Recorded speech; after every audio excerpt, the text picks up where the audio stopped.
vai. 1, 2, 3. Vai começar tudo aí. Oi, gente! Então, hoje é o nosso primeiro episódio do Pode Sem Nome. Eu sou a Manuela. Eu sou a Giovana. E a gente vai começar fazendo a nossa audiodescrição para melhor compreendimento. Eu sou uma mulher branca, loira e tô vestindo uma blusa preta. Eu sou uma mulher negra de 19 anos, estou vestindo um tubo-top preto, um colar dourado e meu cabelo tá preso em um coque. E a gente vai começar com o primeiro convidado, nosso convidado de estreia do Pode Ser. Se der errado, a culpa é dele.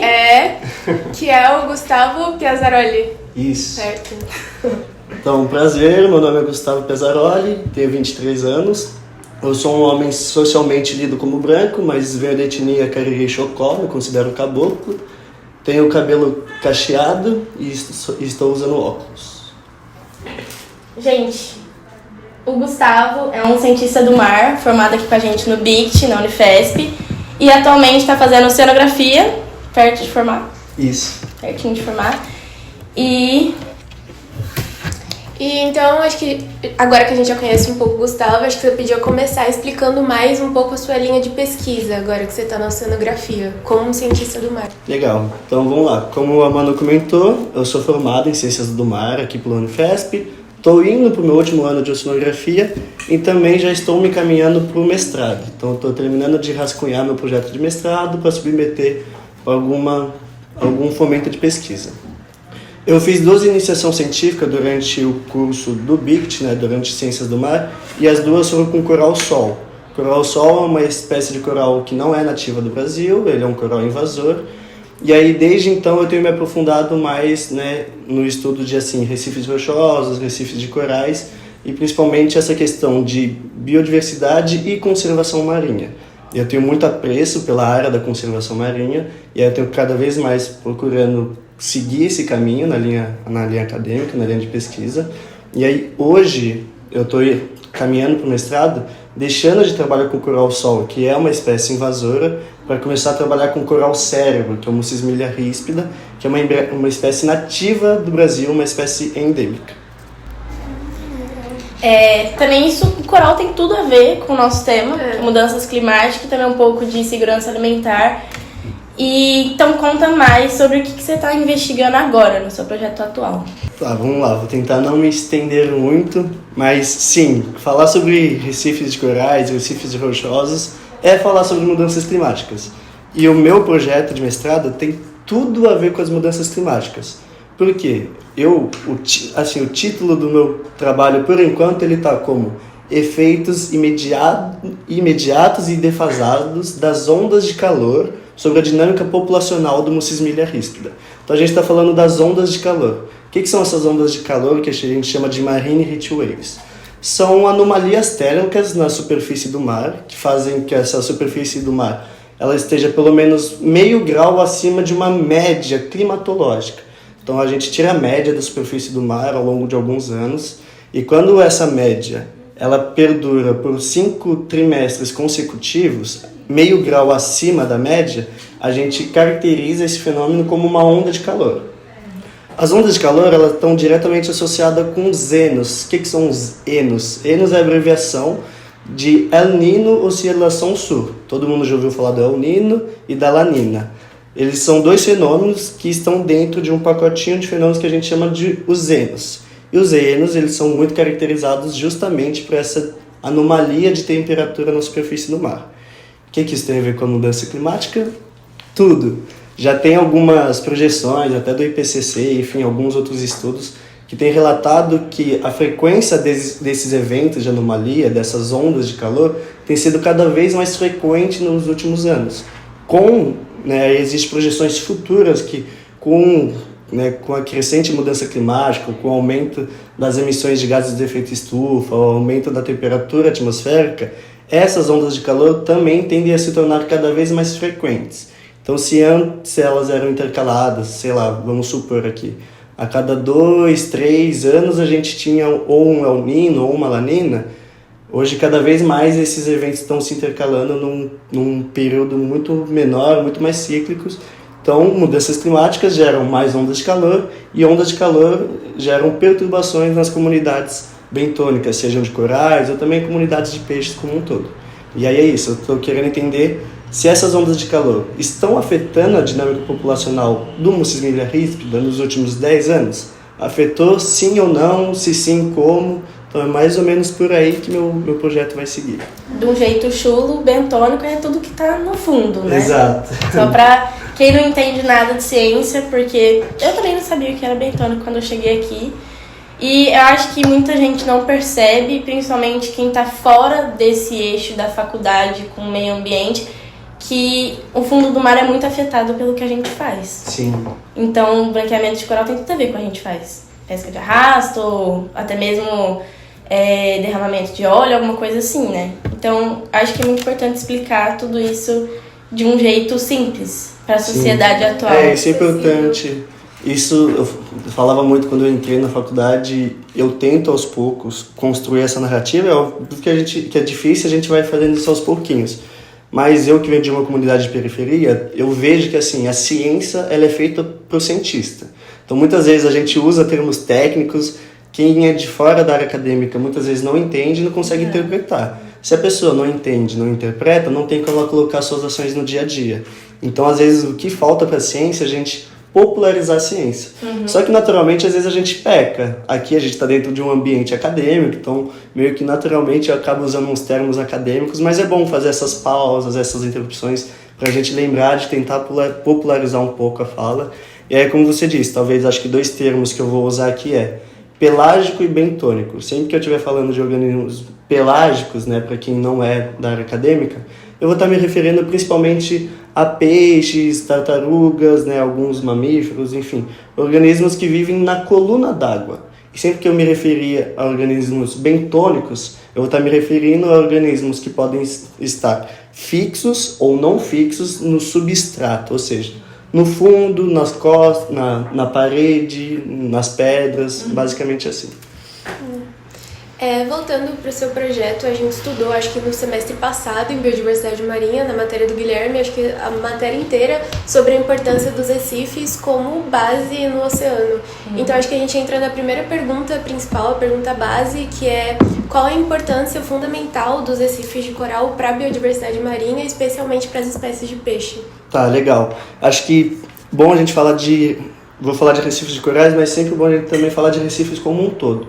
Porque, de maneira geral, principalmente se a gente falar mais da área naval, enfim, de embarcações, Recife a gente resume a qualquer projeção tridimensional que pode interromper algum tipo de navegação.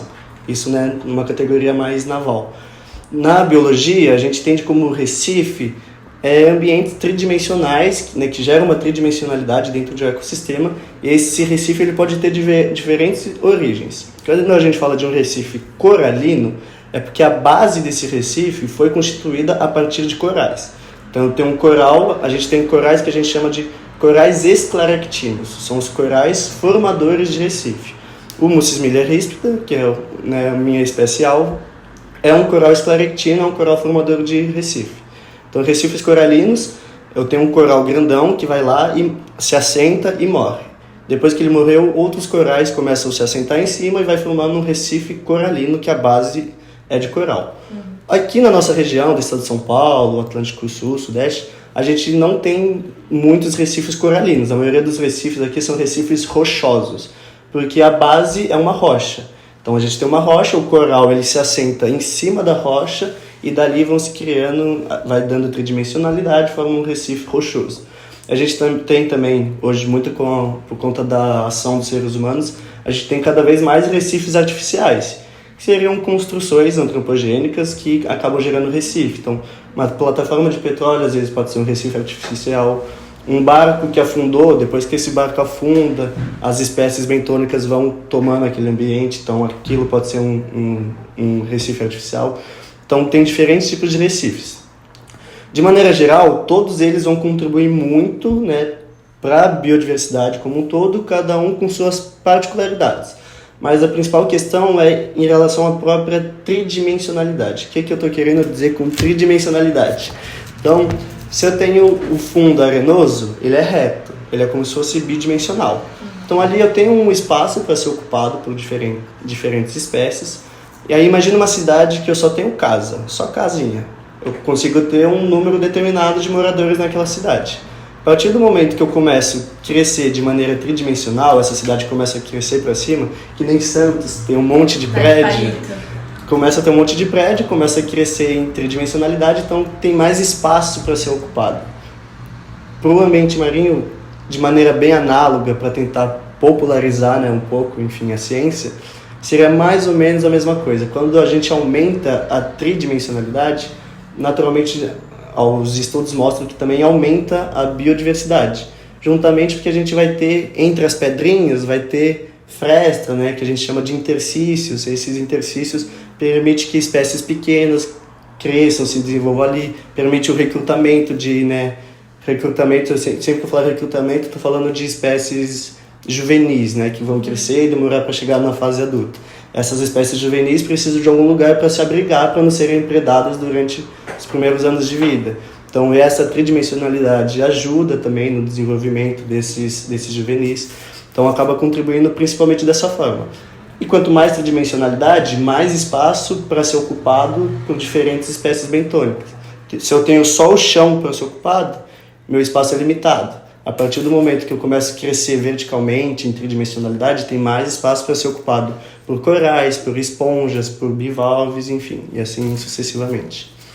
Ah, legal. Você falou da tridimensionalidade, tem um barco, né, que afundou, acho que é no canal 6, mais ou menos, que você acha que lá se formou também um Recife? É até curioso, porque principalmente o setor do turismo tenta incentivar, eu já vi alguma política de incentivo para a gente aumentar o número de naufrágios no país, porque isso aumenta os pontos de mergulho. Então, para o turismo seria legal ter mais naufrágios para poder ter mais pontos de mergulho.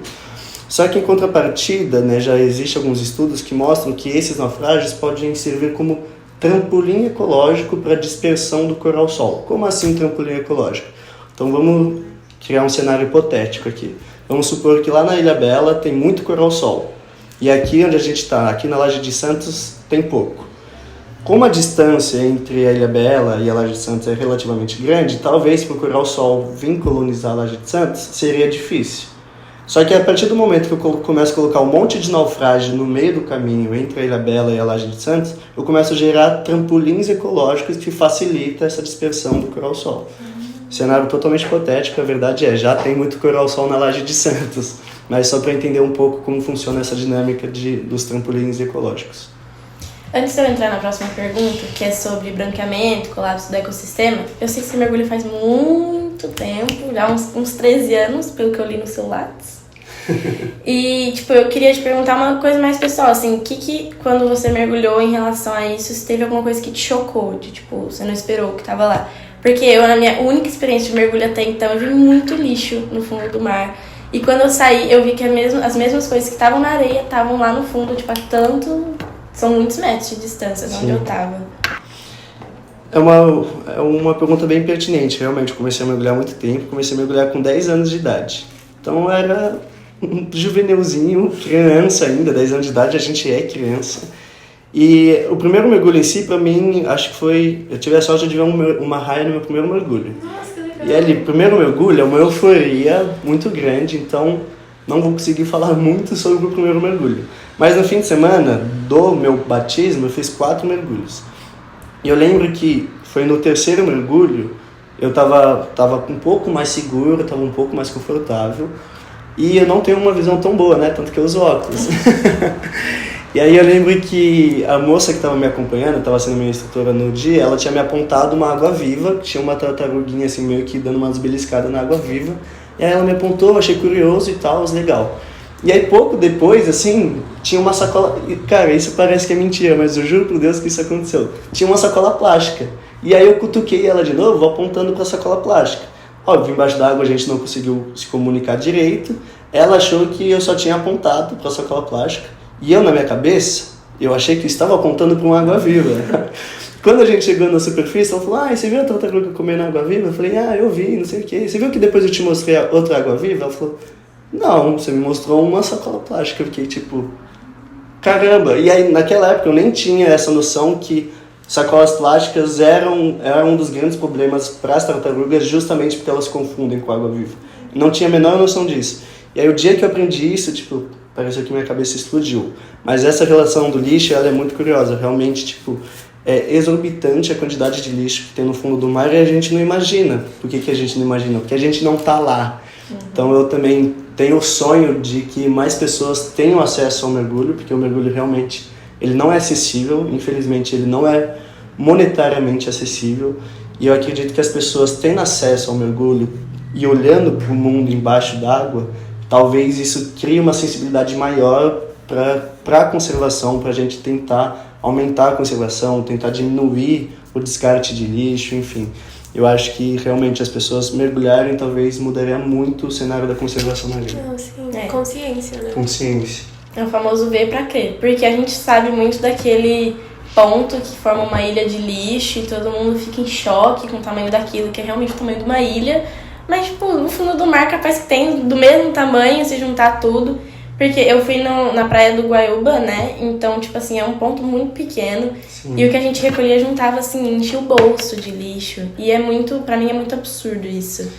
E é bizarro, assim, essa relação do lixo, porque a natureza como um todo não tem fronteiras, né? E quando a gente fala, principalmente, do ambiente marinho, essa questão de não existir fronteira se intensifica. E é um exemplo claro que eu aprendi no semestre passado, numa disciplina chamada Oceanografia Socioambiental, com a professora Leandra.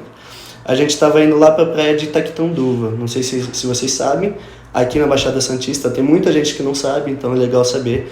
Existe o Parque Xixová-Japuí. O Parque Xixová-Japuí é onde fica a praia de Itaquitanduva, também tem a praia do Paranapuã. É uma reserva ligeiramente protegida, não tem o nível máximo de restrição, mas é protegida, uma área bem arborizada, não tem nenhuma construção. E a Fundação Florestal, que é quem cuida do parque, se esforça muito para impedir que tenha lixo lá. Tanto que ela pede para as pessoas que levarem seu lixo, levarem o lixo embora e tal. Só que mesmo assim, se você vai para a praia de Itaquitanduva ou de Paranapuã, você vai ver uma quantidade grande de lixo. Significa que as pessoas estão largando o lixo lá? Evidentemente, existem pessoas que vão lá, largam lixo e não levam embora. Mas não, eles já estão percebendo com o passar do tempo, né, são anos que eles estão vendo essa dinâmica, que grande questão é, a gente joga lixo aqui em Santos, esse lixo é levado com a correnteza e por uma dinâmica, né, da água mesmo, a correnteza acaba levando esse lixo para Itaquitanduva e Paranapuã. Então, mesmo lá sendo uma área protegida, o lixo que a gente descarta aqui afeta lá. O mesmo vai acontecer para Alcatrazes, para Laje de Santos e para várias áreas marinhas protegidas. Por isso que hoje, quando a gente fala de conservação marinha, cada vez mais tem ficado claro que não adianta a gente ter 1, 2 ou 3 unidades de conservação. A gente precisa ter um polígono de unidades de conservação para tentar aumentar, né, o nível de conservação como um todo. E você acha que Santos tá caminhando para isso, a Baixada Santista em si? Para o que se fala? Para esse polígono, Mais ou menos. É que assim, o estado de São Paulo, ele é, entre algumas aspas, é um pouco de uma referência para quando a gente fala das APAs. As APAs são as áreas marinhas protegidas, né? Na verdade é AMP, né? Áreas Marinhas Protegidas. Aí tem várias categorias dentro. A gente vai ter o SNUC, que é o Sistema Nacional de Unidades de Conservação, que vai diferenciar várias categorias diferentes de unidades de conservação. Desde a mais restrita, que é uma estação ecológica, até a menos restrita, que, se eu não me engano, é uma reserva extrativista. E o estado de São Paulo, ele acaba sendo um pouco diferente de outros estados, porque ele é totalmente, desde da sua extremidade norte até a extremidade sul, ele é protegido por APAs. Então a gente tem a APA Litoral Norte, que vem lá acho que é Pissinguaba, acho que é a última praia que a gente tem no estado, e vai até, se não me engano, mais ou menos Bertioga. Aí de Bertioga até, acho que Peruíbe, a gente tem a APA Marinha Litoral Centro, e aí de Peruíbe até Cananéia a gente tem a APA Marinha Litoral Sul. Então nossa costa inteira é protegida por uma APA. Só que a APA não tem um maior nível de restrição. E aí, ao longo do estado, a gente vai ter outras unidades de conservação. Alcatrazes é um refúgio de vida silvestre, a Laje de Santos é um parque estadual marinho, aí a gente tem a Queimada Grande, que é uma areia, mas é só a parte emersa que é protegida, a parte submersa não é protegida. Então, assim, Sim, São Paulo a gente tem até que, não Santos, mas o estado como um todo, tem uma quantidade grande de unidades de conservação.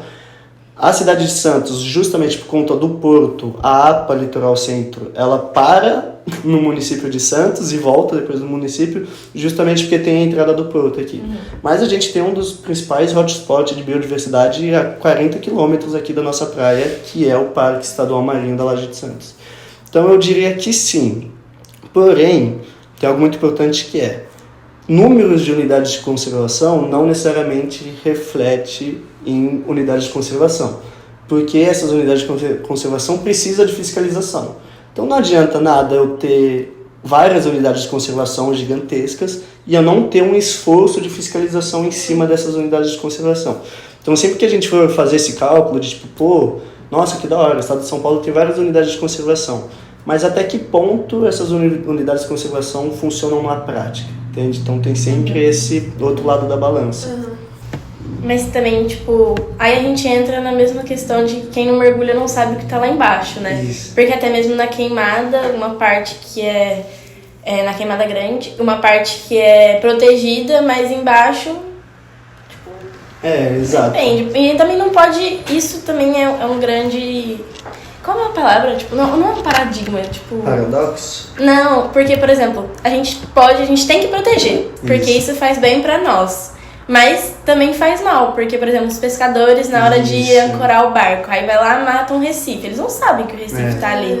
Mas aí, se eles vão ancorar o barco, não tem pesca. Sem pesca, não tem dinheiro. Sem dinheiro...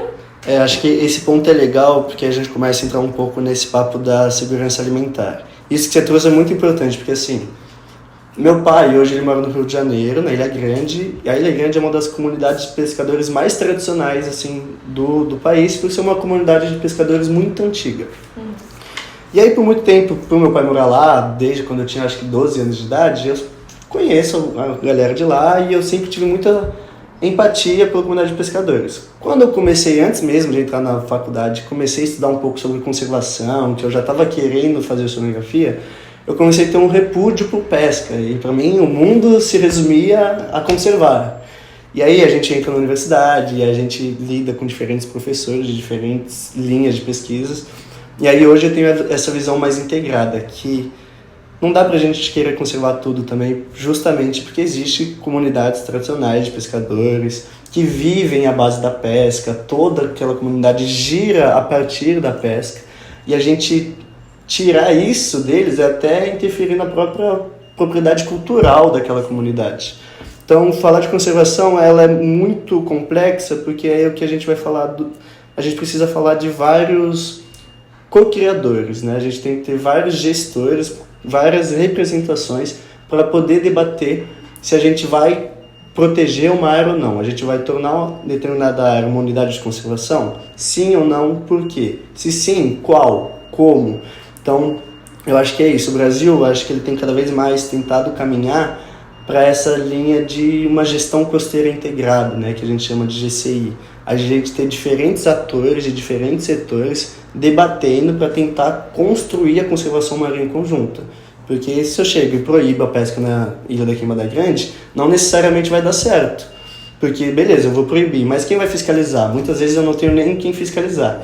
Às vezes, se eu não proíbo 100%, eu deixo, sei lá, eu deixo o mergulho, eu deixo algum tipo de pesca específico, essas próprias pessoas que estão indo para lá para mergulhar, que estão indo lá para fazer uma arte de pesca específica, essas pessoas às vezes podem contribuir para a fiscalização do local. Porque o fato é que a gente não tem dinheiro para ficar gastando com fiscalização para estar em alto mar.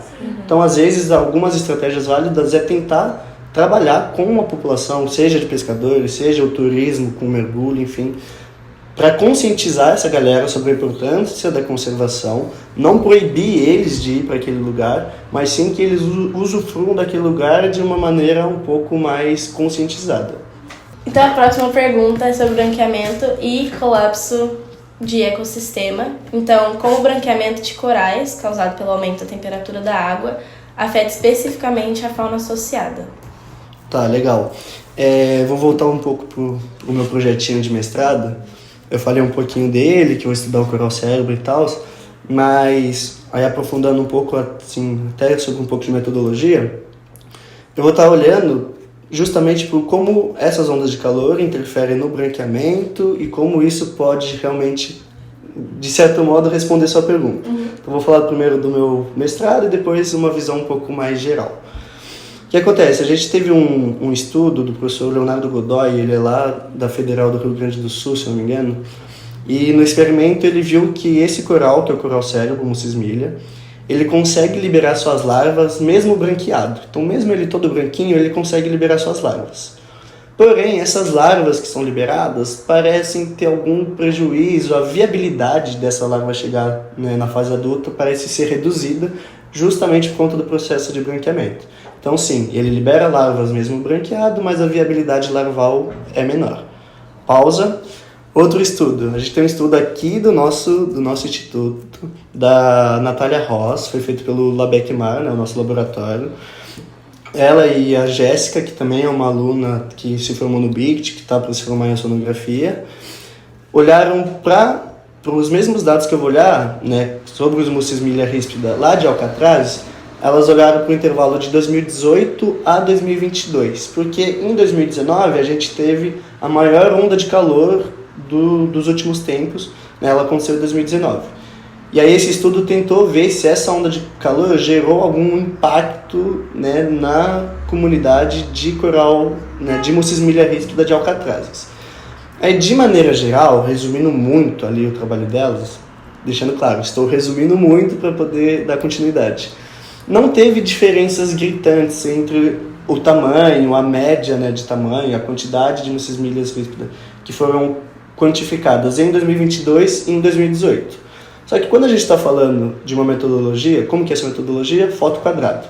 Você vai com um quadrado de PVC lá, tira a foto desses corais, depois você sobe isso num computador, num software e faz medições, conseguindo calibrar e ter a medida exata desses corais. Quando eu estou falando desses corais, eu estou falando da fase adulta deles. Então, de maneira geral, esse estudo olhou principalmente para a fase adulta. E o período curto ali, de 2018 a 22 anos, de 2018 a 2022, é difícil a gente conseguir identificar padrões na dinâmica populacional, impactos na dinâmica populacional. Então, o que meu projeto busca responder? Eu vou olhar de novo para a mesma metodologia que eles utilizaram, só que em vez de eu olhar de 2018 a 2022, eu vou olhar de 2015 a 2026. Então é um espaço de mais ou menos 10 anos de amostragem, para ver se aí sim a gente teve uma dinâmica, algum impacto que afetou a dinâmica da população como um todo. Um exemplo, talvez. Se a gente vê que teve um aumento no tamanho médio dessas colônias, ou seja, as colônias estão sendo cada vez maiores, quer dizer que a gente está tendo uma população que está sendo envelhecida.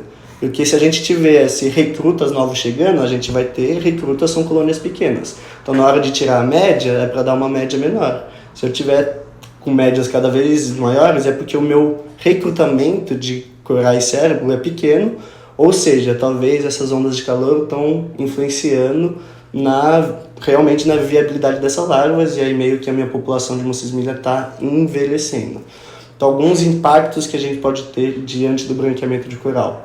Além da morte do próprio coral adulto, dependendo do quão intenso e quão severo for uma onda de calor, quão intenso, quão severo for essa dinâmica, esse aumento da temperatura na superfície do mar, eu posso ter um coral adulto que literalmente morre, ele não consegue se recuperar.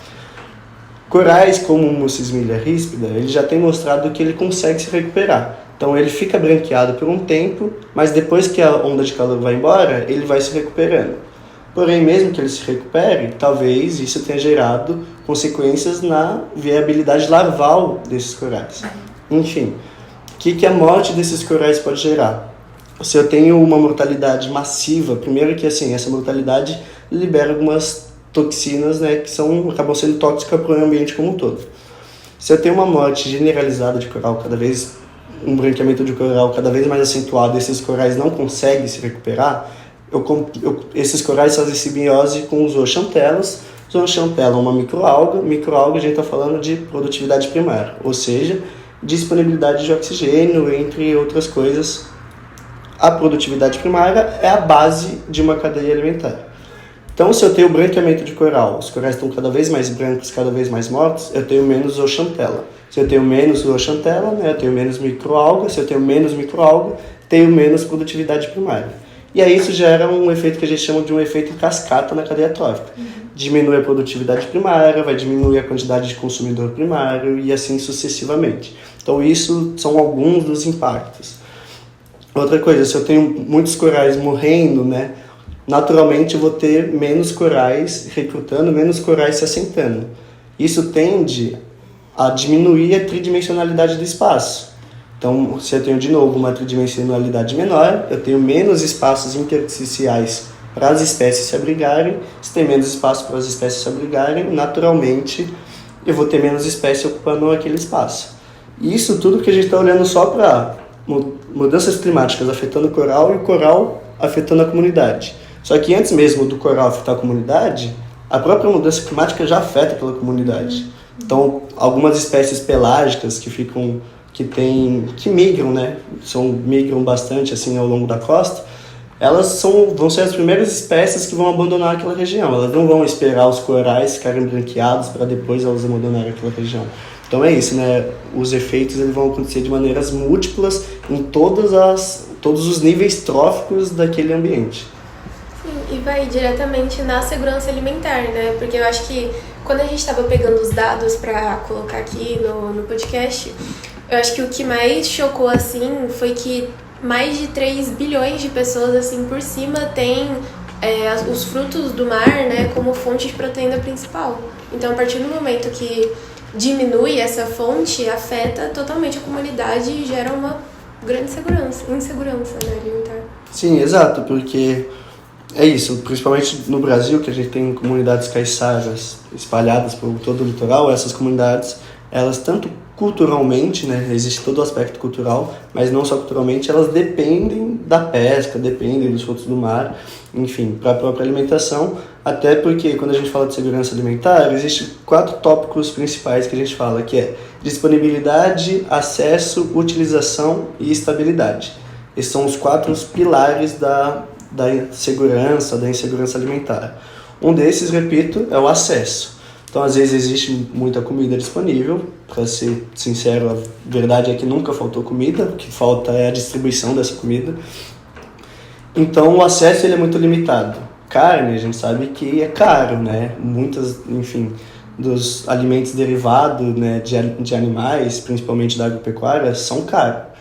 Comunidades tradicionais caiçaras são comunidades marginalizadas de maneira geral, né, generalizando. São comunidades marginalizadas, com menos acesso monetário, então naturalmente eles acabam procurando outras vias para conseguir seus alimentos, como a pesca ou o cultivo de organismos aquáticos.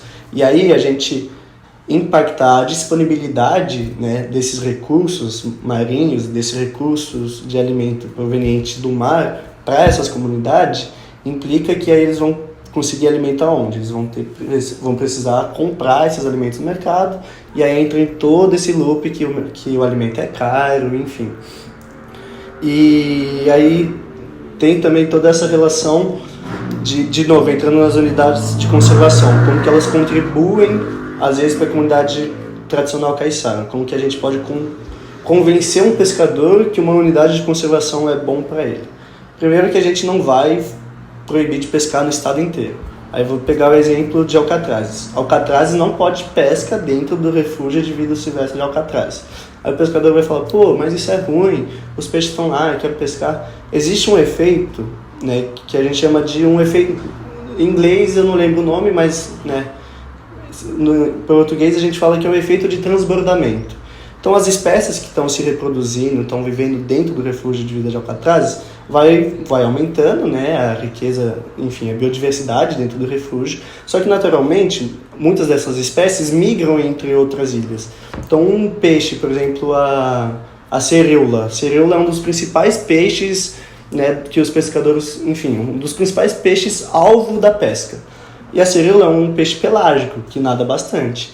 Então, às vezes a sereula foi lá, se reproduziu dentro do refúgio de vida de alcatrazes, né?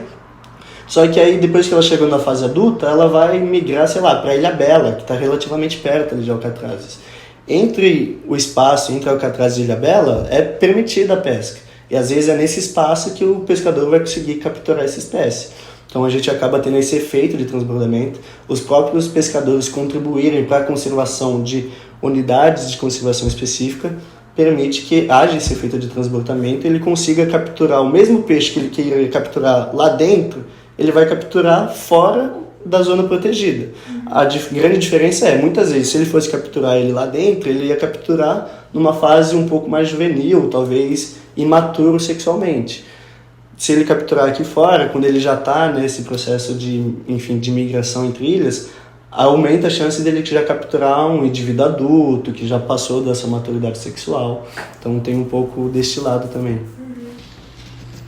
Então, só para a gente fechar essa conexão, a pergunta é: considerando que os recifes de coral funcionam como berçários, qual é a relação direta entre a degradação desses ecossistemas e a segurança alimentar das comunidades costeiras que dependem da pesca? Cara, a relação direta, essas palavras direta e indireta às vezes acabam sendo muito confusas, mas tentando ir direto ao ponto, assim, a gente degradar, né, recife de corais resulta em uma menor biodiversidade e uma menor riqueza de espécies como um todo. Os índices de biodiversidade como todos tendem a diminuir, porque vai impactar toda a cadeia trófica, que nem eu já tinha citado. Então, a gente degradar, vamos falar de novo do nosso estado, litoral de São Paulo. Se a gente degradar a Ilha da Queimada Grande, os recifes da Ilha da Queimada Grande, os peixes que antes ali abrigavam vão procurar novos lugares para abrigar. A biodiversidade dali vai diminuir, porque a gente está degradando aquele ambiente. Então, a comunidade pesqueira que depende daquela ilha, da Ilha da Queimada Grande, quem que vai ser? Principalmente a comunidade pesqueira de Itanhaém, Peruíbe. Aquela comunidade pesqueira vai ser diretamente afetada, porque aqueles peixes não vão estar ocupando mais aquele espaço. Então, para mim, o que eu vejo a principal relação, tentando ser uma relação direta, seria isso. Degradação de ambientes, né, coralinos, enfim, de recifes de corais, de recifes rochosos, impacta em uma redução de biodiversidade, né, e essa redução de biodiversidade resulta em menos recurso alimentar disponível para a comunidade pesqueira. Então, acho que seria mais ou menos essa a relação direta. Só que quando a gente... Aí, desvaneando um pouco, mudando um pouco aqui de assunto, mas ainda falando de segurança alimentar, quando a gente fala de mudanças climáticas em segurança alimentar, tem toda uma série de fatores também que afetam, né, a população como um todo, as populações marginalizadas, que vai além dos ambientes marinhos, além dos recifes de corais, enfim. E acho que isso é legal da gente trazer, ainda mais que a gente está na Semana da Consciência Negra, e aí a gente vai entrar num assunto que é o racismo ambiental, a injustiça ambiental, né?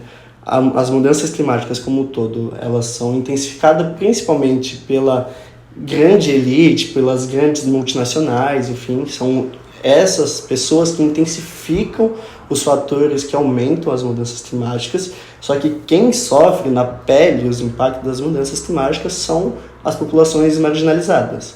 Então, por exemplo, a gente teve agora um tornado que aconteceu na região sul do nosso país. Não sei se é o caso, mas esse tornado, ou também enchentes, enfim, podem acabar gerando a devastação de produções agrícolas. Então, posso ter devastações de diversas produções agrícolas ao longo de um país, enfim, de um estado.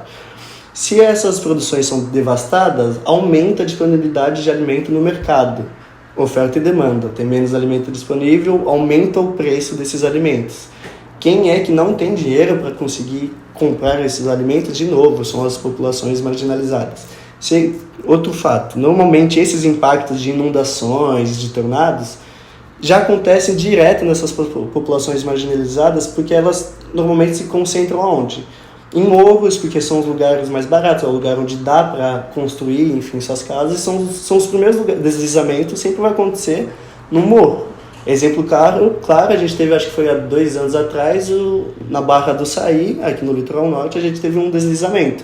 E ali é um exemplo claro, porque a gente tem a rodovia que corta ali a Barra do Saí no meio.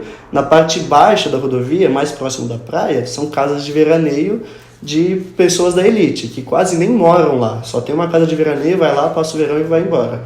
Acima da rodovia, no pé do morro e já subir no morro, estão as casas de quem realmente mora na região, é a população local. quando a gente teve uma chuva extremamente intensa lá, que foi mais ou menos na época de março, o deslizamento aconteceu justamente no morro, onde atingindo a população mais pobre da região, que é a população residente local, enquanto as casas de veraneio, que a grande maioria das casas estavam vazias, porque não era a época de alta temporada, então as casas estavam vazias, não foram atingidas. Então tem também essa relação de o próprio impacto, às vezes o impacto ele é direto na comunidade marginalizada, e quando ele não é direto, o desdobramento desse impacto também atinge as populações marginalizadas. E aí entra o ponto da gente tentar, como você disse, acesso ao conhecimento. É difícil da gente lutar primeiro contra essas multinacionais, tentar convencer elas de gerarem as mudanças. Só que a gente também tem que convencer nós, o povo, que soma a maior parte da população, de também querer mudar. Muitas vezes a gente esquece que a gente tem que fazer a nossa parte enquanto sociedade. E às vezes a nossa parte ela vai além de só jogar o lixo no lixo. Isso aí acho que é o mínimo. Existem algumas outras relações, como diminuir o próprio consumo de carne, também é algo que influencia muito. A gente tem uma relação que assim, a agropecuária, o Brasil ele é o 6º maior emissor de gases de efeito estufa do mundo. É o 6º maior. Só que no Brasil, na grande maioria dos países, olhando agora individualmente para cada país, normalmente a indústria do petróleo é o primeiro maior emissor. No Brasil, o maior emissor é justamente a agropecuária. A gente tem 29% das nossas emissões gerada pela própria agropecuária e 42% das emissões é gerado pelo desmatamento. Isso falando de Brasil. Só que o líder de desmatamento no nosso país é a agropecuária, então isso acaba voltando. Se a gente somar essas porcentagens, a gente vai ter mais ou menos ali 71% das emissões de gases de efeito estufa do Brasil está na conta da agropecuária. Então eu estou dizendo que é proibido consumir carne, que todo mundo tem que parar de comer carne? Não, não é isso que eu estou querendo dizer. Mas a gente tem que fazer a nossa parte também. Sim, responsabilizar quem são os verdadeiros responsáveis, como as grandes multinacionais, mas a gente pode fazer a nossa parte, diminuir o nosso consumo de carne 1, 2 vezes na semana. Não estou falando para ninguém deixar de comer churrasco, mas pelo menos 1, 2 vezes na semana, se o país todo, as 220 milhões de habitantes que existem nesse país, deixar de consumir carne 1, 2 vezes na semana, isso já gera um efeito gigantesco para reduzir as emissões de gases de efeito estufa. Então existe essas outras vertentes também da insegurança alimentar associada com as mudanças climáticas, que vai além, de toda essa conversa, toda essa discussão sobre conservação marinha, unidades de conservação, pesca e recife de corais. É meio frustrante, pensar que a agropecuária é o maior emissor do nosso país, porque muito disso não chega no nosso prato. É muito exportado e sobra. Eu lembro que uma vez eu li que, tinha sim comida para todo mundo, só não chega para todo mundo. É muito chato ver para onde a gente tá indo, se a gente não mudar. A mudança começa na gente. Exato. Então o lixo no lixo, desliga o chuveiro, aquelas coisas que a gente aprende quando criança, eu acho que começa ali. Sim. Pra depois... Eu fui a criança, que eu fui muito chata uma época da minha infância do você não pode tomar um banho longo, você tem que desligar a torneira quando tá escovando o dente, não lava o carro todo dia. E aí hoje em dia eu tô aqui, num laboratório de conservação marinha, então acho que muito disso me direcionou pra onde eu tô. E eu sou uma grande defensora, todas as minhas redações do Enem foram escritas assim, que tudo começa na educação, que Nelson Mandela já dizia que a maior arma da revolução é sim a educação. Então, acho que começa daí. É uma conexão bem direta e o negócio das... Não segunda sem carne, Só que faz... não um negócio só ambiental, faz bem pro organismo também. Sim. Não é... Você não tá pensando só no outro, você tá pensando em você também. Então, acho que é uma conexão bem direta e não é só uma pauta 100% ambiental, tá totalmente relacionado com a sobrevivência e o social que acaba impactando em todo mundo. Sim, e acho que é muito sobre isso, é sobre o impacto que aquilo gera em nós mesmos. Às vezes a gente esquece de olhar isso. Acho que às vezes até o próprio agronegócio, é engraçado como assim, o agronegócio às vezes pode intensificar a emissão de gases de efeito estufa, que aumenta a mudança climática, e isso pode reverberar no próprio agronegócio. Então tem alguns dados, eu achei bem curioso isso que eu vi. O aumento da concentração de CO2 diminui a qualidade nutricional do alimento. Um exemplo é o trigo. Então, com o aumento da concentração do CO2, a gente pode ter uma redução de até 12% na quantidade de proteína do trigo, até 6% menos zinco e até 7% menos ferro. Isso é ruim para o próprio agronegócio. Então, às vezes, é isso, né? Às vezes as pessoas acabam achando que a gente está querendo ser muito radical. É aquela história, tem que proteger a queimada grande, então é proibido pescar? Não é isso que a gente está dizendo. Só estamos dizendo que a gente pode criar leis que ajudam a aumentar a conservação sem restringir a pesca. Mesma coisa sobre o agronegócio. Estou falando que é para acabar com o agronegócio, que não é para mais ninguém consumir carne e eu quero que o agronegócio morra. Não é isso que eu estou dizendo. Eu estou dizendo que a gente pode frear, diminuir o nível de desmatamento, tentar criar, porque tem outra parada que eu acho muito engraçado. 30%, 1/3 de todo alimento produzido não chega na mesa. A gente tem 1/3 de desperdício. Então, por que em vez da gente aumentar a nossa produção e manter a porcentagem de desperdício, por que a gente só não diminui a quantidade de desperdício? Por que a gente não procura mecanismos que incentivem a diminuir o desperdício, em vez de mecanismos que aumentem a produção, sendo que a produção aumenta a emissão de gases de efeito de estufa e a emissão desses gases pode gerar impacto na própria qualidade do alimento. Entende? Então, às vezes é isso, é que é uma visão tem que ser muito mais aprofundada, muito mais holística e precisa de tempo, requer, né, enfim, dedicação. E acho que a gente tem caminhado também, isso é um pouco triste, mas eu tenho uma leve sensação que cada vez mais a gente não quer se aprofundar nas coisas. Então a gente não assiste mais vídeo de 1 hora no YouTube, a gente assiste vídeo de 15 segundos no TikTok. A gente não quer mais abrir um site e se aprofundar naquela pesquisa, numa pesquisa do IPCC, num artigo científico. A gente quer jogar o artigo no chat e falar, chat, resuma para mim. Então acho que a gente tem que tentar lutar contra essa tendência de querer, desse imediatismo de querer as coisas, porque muitas vezes a gente acaba perdendo muitos nuances no meio desse processo, e esses nuances é o que faz a gente construir uma visão holística, uma visão integrada sobre as coisas. É verdade. Eu tenho um irmão pequeno e eu já percebi que, tipo, com 9 anos ele não consegue mais prestar atenção em nada. E hoje em dia tudo é TDAH, então, tipo, criança tem TDAH, por isso ele não presta atenção. Mas nas horas que ele fica no quarto vendo reels no Instagram, no YouTube, porque o TikTok ainda tem esse ban, né, de menor de 13 anos não pode, ninguém comenta, né? Mas acho que sem mais nada a dizer, sem mais nada a ser comentado, é o fim do primeiro episódio. Que estreia! Eu achei uma grande estreia. Eu achei uma aula, foi muito bom. Muito. Eu adoro isso. Eu tenho um grande apreço por corais, mas ainda não tive a chance de conhecê-los pessoalmente, cara a cara. Eu acho que a gente pode ir pra parte mais inusitada do Pode Sem Nome, que é você escolher o nome. Escolher um nome. Curioso. Por incrível que pareça, eu gostei do nome Pode Sem Nome. Achei bem autoral. Mas é que tem tanto podcast, e aí eu lembro ficar vendo nomes que já existem na minha cabeça. Realmente é bem difícil. Pode Ciência, mas já existe, acho, um Pode Ciência. Eu nem sei, eu conheço muito pouco podcast. Eu também. Mas, tipo, tem uns... Eu acho que um que eu acompanho muito e é super inusitado é aquele Gostosos Também Choram. Gente, que nome! Mas o nosso, a gente viu muitos, tinha uns horríveis. Tipo assim, Cinderela do Manguezal, que a gente jogou no chat, né? Pra variar, a gente usando o chat GPT. E ficou Pode Sem Nome, mas é totalmente a critério.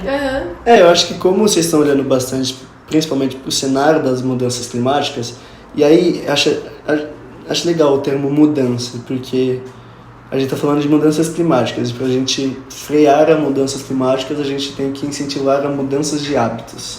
Então acho que talvez alguma coisa mirando como palavra-chave a palavra mudança, talvez seria legal, tipo, não sei, não sou criativo, mas um pode mudar, ou pode mudança, enfim, não sei, alguma coisa nesse sentido. Pode mudar é legal. Pode mudar é legal. Que é tentar incentivar a galera de tipo, não sei, vai ficar uma piadinha sem graça, mas tipo, você pode mudar o seu hábito, tá ligado? Agora você olha pra câmera e fala assim, esse é o... Pode mudar? Esse é o pode mudar.